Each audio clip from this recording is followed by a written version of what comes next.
Hello friends, most welcome to our YouTube channel vet भाई का ज्ञान। तो इसमें हम देखेंगे कि animal nutrition practical second unit third and fourth आती है इसके अंदर। तो ये था पेपर। फर्स्ट क्वेश्चन है detail about demonstration of conducting digestion trial in a small ruminant sheep and goat। तो डाइजेशन ट्रायल एक बायोलॉजिकल फीड एनालिसिस का मेथड है। एक माइक्रोबायोलॉजिकल का भी देखेंगे। थर्ड क्वेश्चन है जो कि in vitro Tilley and Terry method. तो ये फीड एनालिसिस का मेथड है। तो क्या होता है इसमें, sheep and goat are small ruminant and digestibility trial in these animal will follow more or less similar steps and principle as well as conduction of digestibility trial are concerned।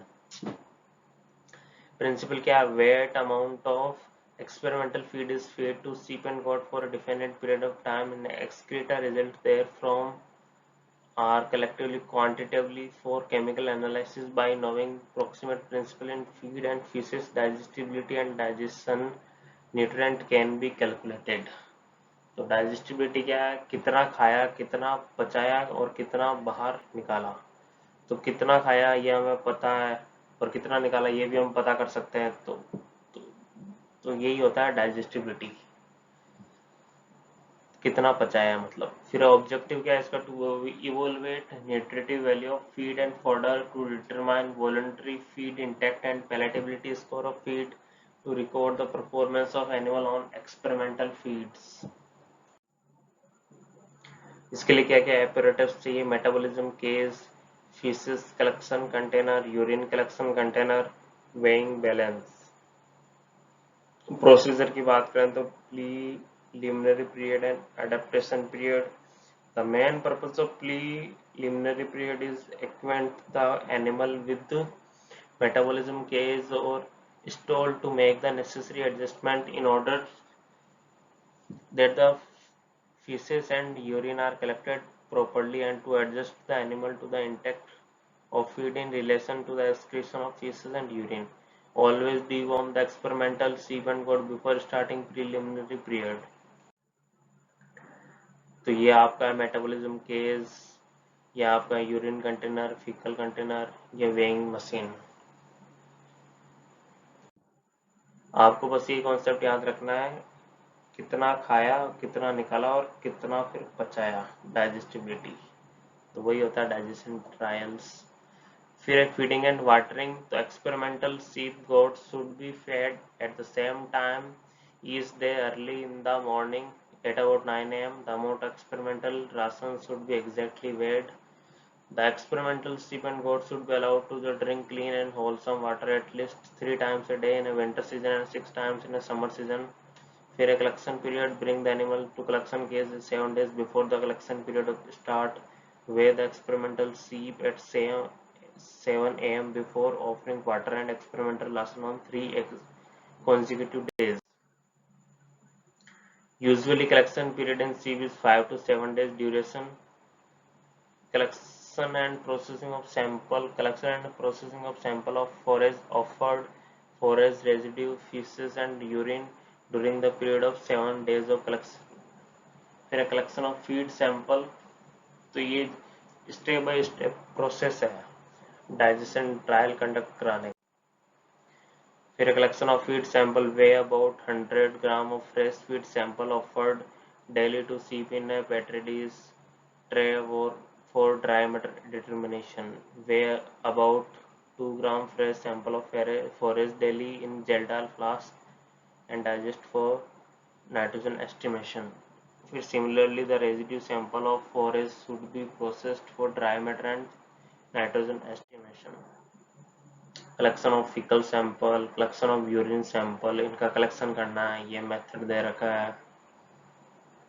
Collection of faecal sample का क्या, 24 hour collection of feces collected in fecal bags are weighed by counterbalance। The feces are mixed uniformly and representative sample of about 10%। फिर for nitrogen determination 1% of total feces voided by each animal is weighed and preserved in 10 ml of 40% or 30% H2SO4 in 500 ml Geldal flask or wide mouth bottle daily। फिर collection of urine sample में 24 hour collection of urine of each animal collected in urine bags is measured by measuring cylinder. Second question है calculate digestibility coefficient. तो जो हमारे तीनों question है वो digestibility पे ही आए हैं। तो इसका तो एक ही सिंपल फंडा है कि कितना खाया माइनस कितना बाहर निकाला अपॉन कितना खाया, तो वो बता देगा कि आपने कितना पचाया। सिंपल सा कॉन्सेप्ट है, इसको मैं अलग वीडियो में इसको अच्छे से समझाऊंगा। तो फॉर्मूला होता है dry matter intake faecal output. I will discuss in next video, separate video. फिर अगला question discuss in detail about demonstration of in vitro digestibility method Tilley and Terry. तो टिल्ली एंड टेरी 1966 में दिया था। 2 स्टेज प्रोसेस होती है 40 hour rumen liquor 40 hour pepsin dry matter digestion. इसमें क्या होता है in vitro digestibility of feed for ruminant can be measured by fermenting them in a rumen liquor and then heating with pepsin. This is also known as two-stage in vitro method. During the first stage, finely ground sample of feed is incubated 48-hour buffered rumen liquor in tube under anaerobic condition. In second stage, the microbial activities are stopped by acidifying with hydrochloric acid pH 2 and digested by incubating with pepsin for another 24 hours. The insoluble residue is filtered off. इसका apparatus क्या चाहिए conical flask, water bath, cork with Bunsen valve, oven, carbon dioxide gas. reagent की बात करें तो sodium carbonate NaCO, 2H2, KCl, NaCl, MgSO4, CaCl2 इतना amount में चाहिए। ये सब फॉस्फेट कार्बोनेट बफर बनाते हैं इनसे। फिर mix the above chemical except CaCl2 in 800 ml distilled water in 1 liter volumetric flask. Stir to dissolve and make the volume to 1 liter just before use. Add calcium chloride, keep at 39 degrees Celsius. 6NaCl, add 530.3 ml concentrate HCl in 400 ml distilled water and make the volume 1 liter after cooling the solution. फिर pepsin power 1:3000। Procedure की बात करें तो take 0.5 gram finely ground particle size 1 millimetre approx sample in 100 ml conical flask per tube. 840 ml carbon dioxide saturated phosphate carbonate buffer and 10 ml steamed roman liquor. फिर है pass carbon dioxide through the contents for 10 second and put a stopper cork fitted with Bunsen valve. The flask and tube immediately incubate the flask. फिर after 48-hour incubation 8 2 ml HNCl 6 NCl and 0.1 gram pepsin powder. Incubate the tube for 24 hours. Filter the content through filter paper. Dry the residue at 100 degrees Celsius overnight and wait. Run parallel blank with phosphate carbonate buffer and roman liquor without feed sample. Calculation की बात करें तो digestibility क्या होता है dry matter difference multiply 100 upon weight of sample.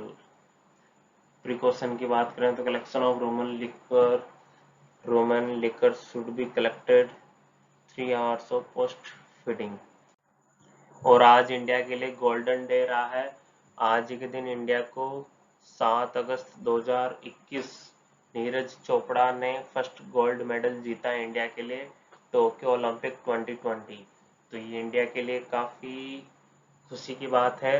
So congratulation by heart to Neeraj Chopra जिन्होंने आज India के सभी भारतवासियों को गौरवान्वित होने का अवसर दिलाया है। So thank you very much. Thank you India.